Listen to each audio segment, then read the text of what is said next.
Hi, my name is Alan from LV Property. Welcome back to my YouTube channel. In today's video, I will not be talking about property or even ShenZhen property in specific. After all, most foreigners like us are not eligible to buy China properties unless we fulfill certain conditions. ShenZhen is the headquarters of tech titans like Tencent, Huawei, DJI, and BYD. But it's not just about the big names. The city breathes innovation at every levels, from robots in hotels to scan and go, even in McDonald's.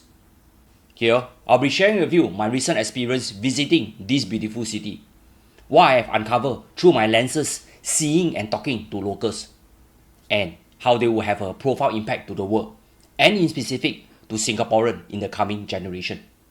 Without further ado, let's go. On the first day of our arrival, we arrived in Hong Kong International Airport. We did not go directly to ShenZhen, as there are more daily flights to Hong Kong via SIA. Upon arrival, the first thing we did was to transfer to a connecting ferry to Shekou in ShenZhen. Take note, this is my first time travelling to this city with my travelling companions. There are a few ways to travel to ShenZhen. It's either by train, drive or ferry. We choose the latter. What really surprised me was that once we confirm our tickets via the ferry counter, our luggage on board the airplane is automatically transferred to the ferry we are going to board. Initially, I was very skeptical on such a fast turnaround and coordination, but it did arrive, talking about efficiency. Anyway, we reached Shekou in less than 30 minutes. The ferry was pleasant and not noisy or smelly at all as compared to those to Batam or Central Island. Since they are powered by battery, this is the first sign of a modern city. As usual, after arriving at the port, we took TD or Grab. If you haven't tried the TT before, you should seriously try them out. They are far better than Grab. Trust me, the private vehicle that fetch us is battery powered. In fact, the majority of cars in China major cities are electrical cars. They have progressively phased out combustion engine vehicle a decade ago. I know, many are still skeptical on EVs. I'm also skeptical on EV initially, but after talking to TD driver during our stay in ShenZhen and experience firsthand EV cars in their showroom, I have only one conclusion. My next car after my COA expire by the end of this year will definitely be an EV. There is no doubt on China technology.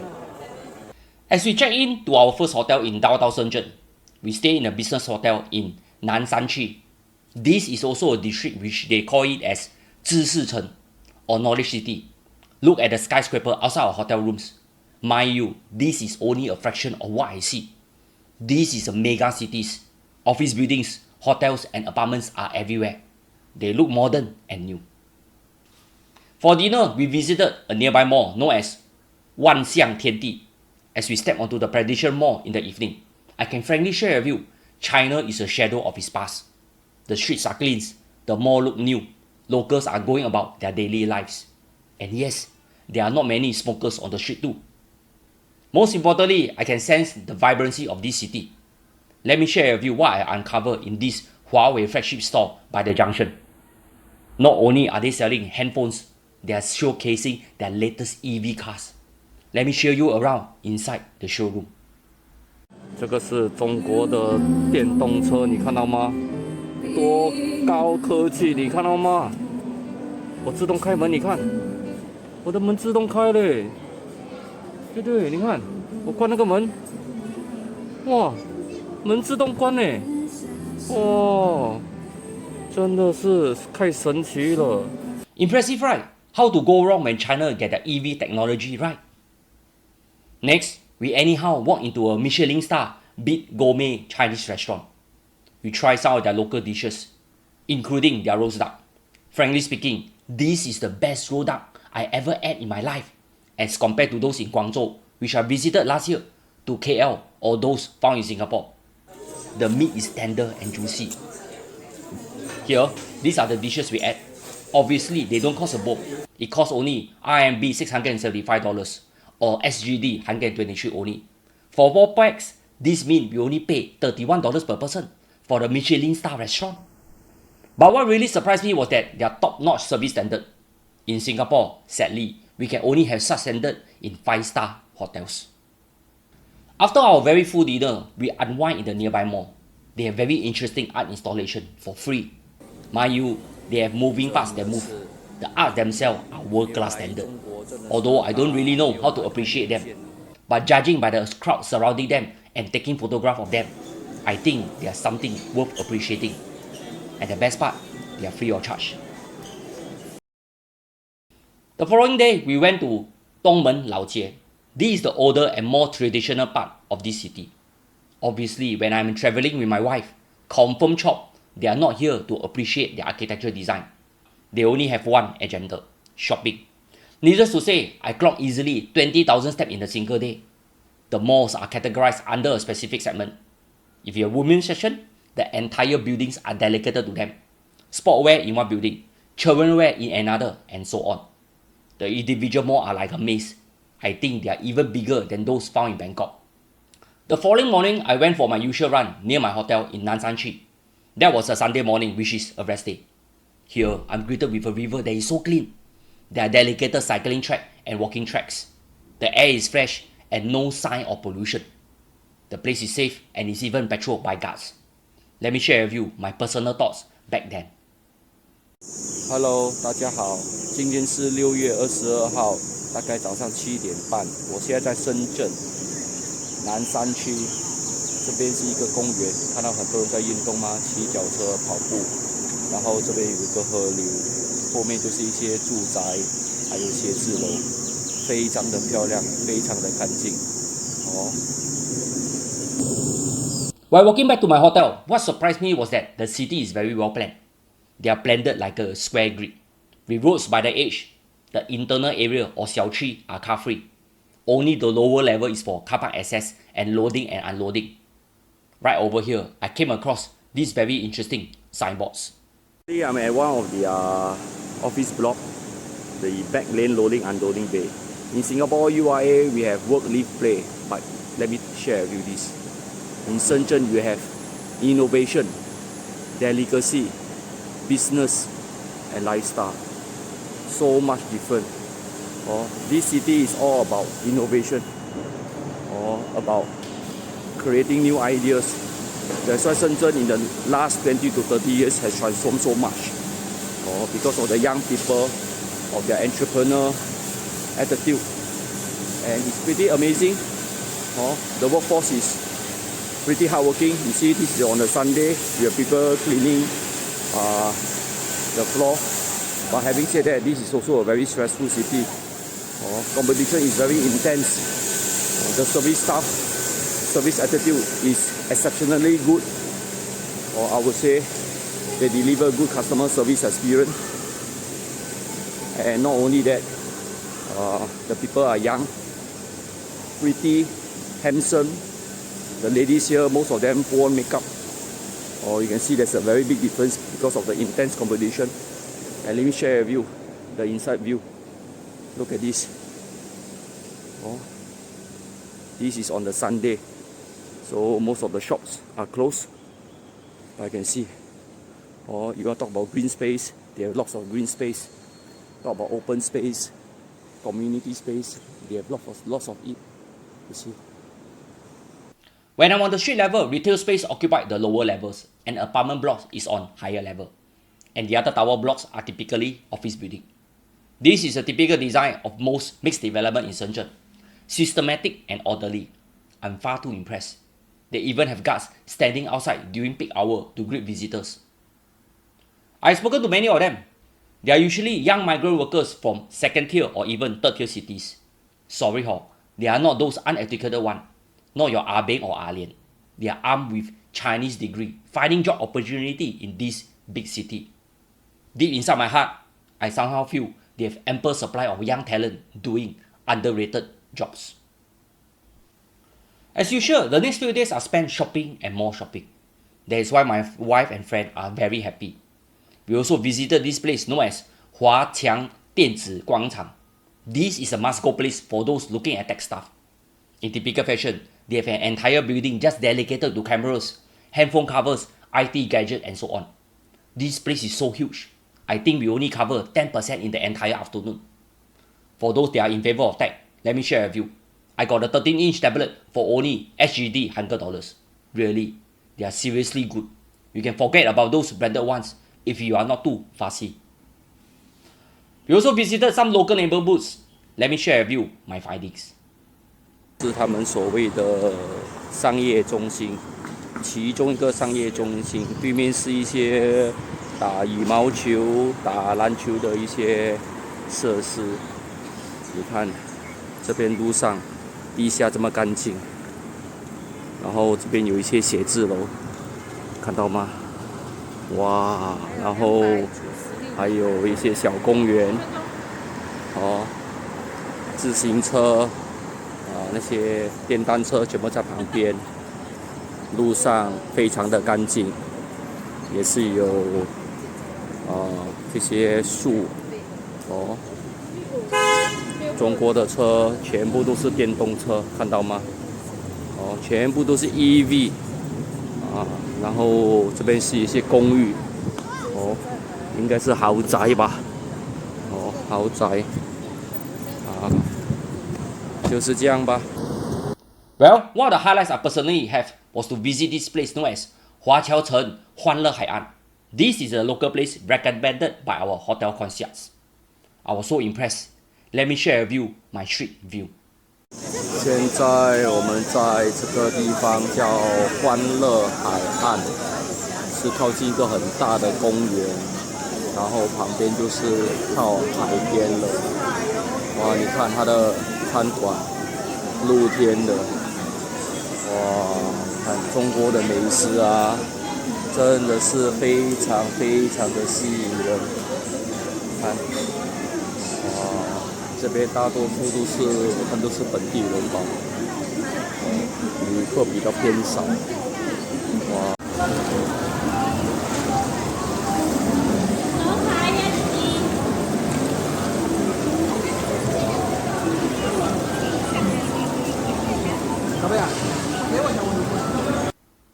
Here, we also attempt VRs.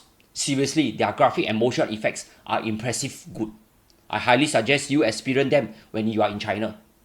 As for dinner, we try BBQ meats with drinks. Care to guess how much we spent? Well, for 4 packs, it only cost us SGD $80 in total, or 20 Sing dollar per person. In Singapore, it would easily have cost more than double this price. There is this interesting sign in the restaurant that read, let me translate to you in English. Number 1, if food is not delicious, the manager foot your bill. Number 2, if the food is delayed, the manager give you free. Number 3, if service are good, please praise them and they'll give for you. Got standard right? See already also feel shook. The nightlife is indeed exciting. They are buskers singing songs and such. It was a very pleasant night experience for me.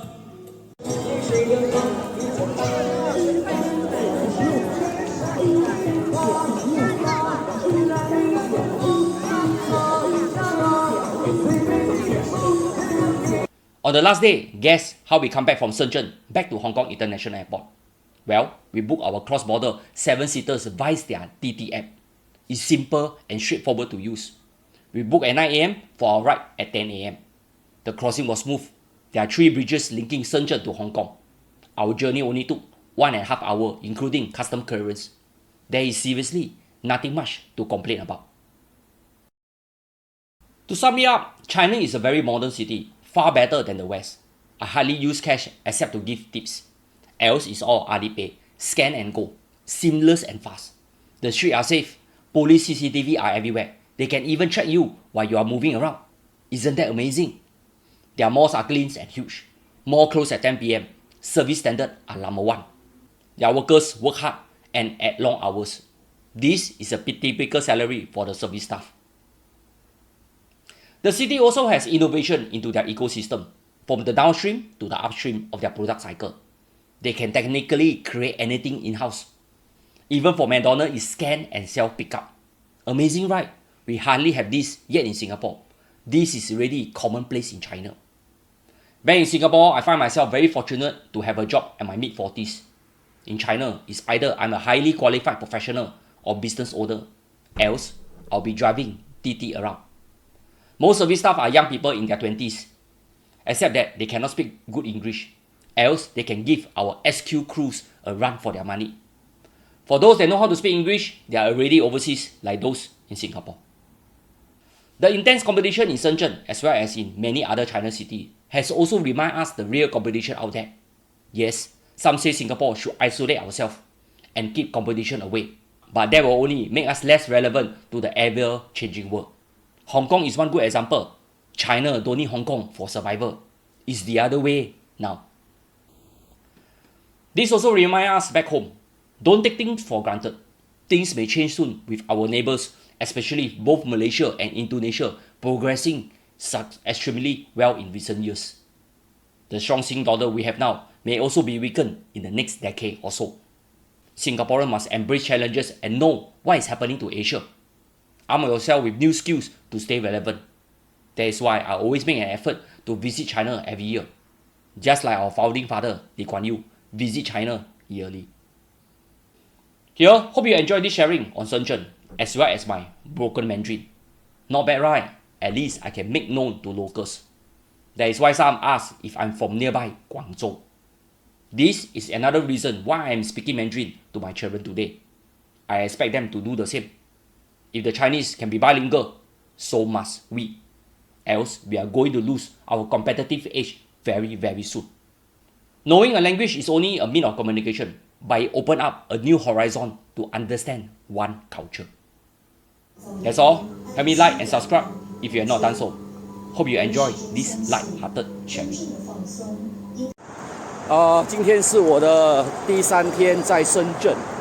首先我要澄清一下，我是用深圳一个一线的一个大城市来跟新加坡做比较。在深圳，许多住在这边的人就是从70年代的到90年代的人，平均年龄大概是20多岁到40多岁，也是有50多岁的居民。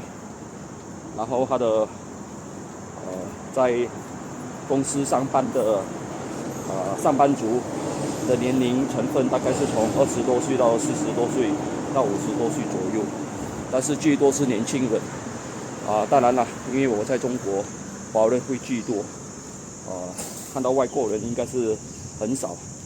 现在这里是深圳福田区其中一个购物商场，是星期一晚上然后你看到哇，这个设计好像我们的 Iron Orchard， 还比 Iron Orchard 还来得大你看路边还是蛮多人的，有些人是放工，有些人是逛街。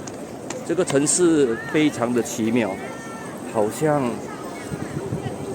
没有人在睡觉这样打个比方，昨晚我们11点还去按摩到凌晨2点，10点多去玩那个 VR 游戏是我首次玩 VR 游戏。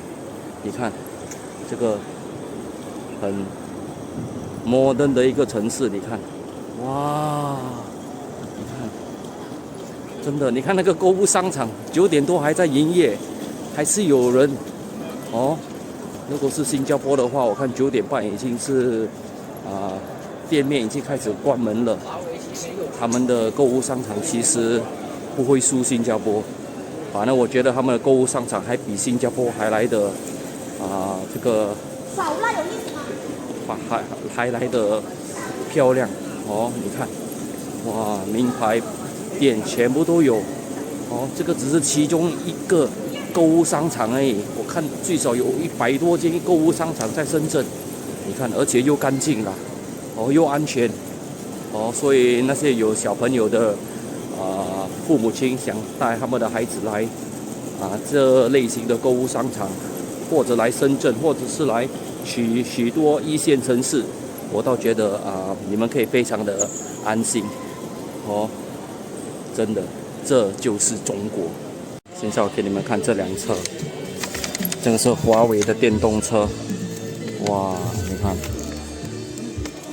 好漂亮，你看，好豪华，你看，还有一个很大的荧幕，这边应该是可以控制那个车的功能但是小弟是不会啦你看，还有按摩椅、风扇，哇，遥控你看，全部都是电动的，太神奇了。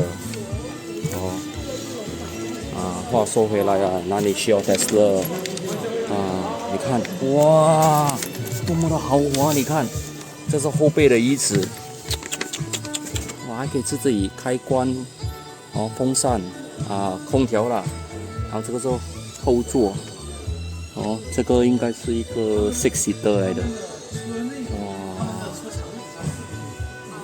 太神奇了，这就是未来。